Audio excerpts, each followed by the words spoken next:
পৌষ পার্বণ শুরু হয়ে গেছে আজ থেকেই।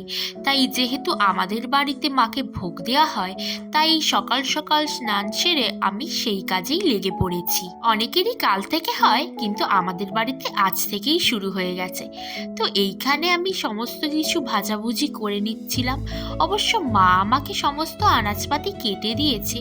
তারপরেই আমি লেগে পড়লাম সমস্ত রান্না বান্না করার কাজে। পৌষ পার্বণে পিঠের সাথে সাথে আমার এই জিনিসটা খুব ভালো লাগে। এটা হচ্ছে লাউ ডাল। এই লাউ ডালটা আমাদের বাড়িতে এই পৌষ পার্বণের সময়েই হয়। সমস্ত কিছু রান্না বান্না কমপ্লিট হওয়ার পরেই আমার দিদি এখানে ভোগগুলোকে রেডি করে নিচ্ছিল। তারপরেই ভোগগুলোকে ঠাকুর ঘরে রেখে আসা হয়েছিল। এখানে পুজো হয়েই গেছে। পুজো যখন হচ্ছিল তার কোনো রকম ভিডিওই আমি নিইনি। আর এইটা হচ্ছে আমার বোন। ও এই থালাগুলোকে নিয়ে যেতে পারে, কিন্তু তাও ও নিয়ে যাবে। এবারে দুপুরের খাওয়া দাওয়াটা আমি সেরে নিই। তোমাদের সাথে দেখা হবে নেক্সট ভিডিওতে। আজকের মতো এইটুকুই।